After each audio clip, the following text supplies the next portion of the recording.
जी hello दोस्तों, नमस्ते नमस्कार। आप सभी को हमारे यूट्यूब चैनल फिल्मी न्यूज़ में बहुत बहुत स्वागत है। दोस्तों आज एक बार फिर से आप सबके बीच में एक नए और धमाकेदार खबर के साथ में उपस्थित हो गया हूँ।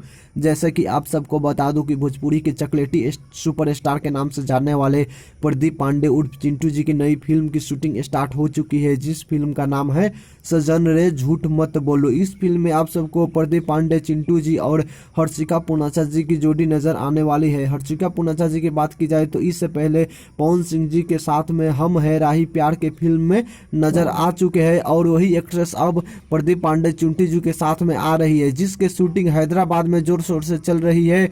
इस फिल्म में प्रदीप पांडे, चिंटू जी और हर्षिका पूनाचा जी के अलावा एक साउथ के बहुत ही बड़े कॉमेडियन नजर आने वाली है, जिस कॉमेडियन का नाम है सुनील वर्मा जी, और संजय महानंद जी हमारे भोजपुरी इंडस्ट्री के कॉमेडियन भी नजर आने वाली है एक साथ। इस फिल्म के बैनर की बात की जाए तो यासी फिल्म द्वारा निर्मित की जा रही है। वही इस फिल्म के डायरेक्टर है प्रियांशु सिंह जी। अगर आप सबको यह वीडियो पसंद आया है तो वीडियो को लाइक जरूर करें और ऐसे ही नए अपडेट पाने के लिए हमारे चैनल फिल्मी न्यूज़ को सब्सक्राइब जरूर करें।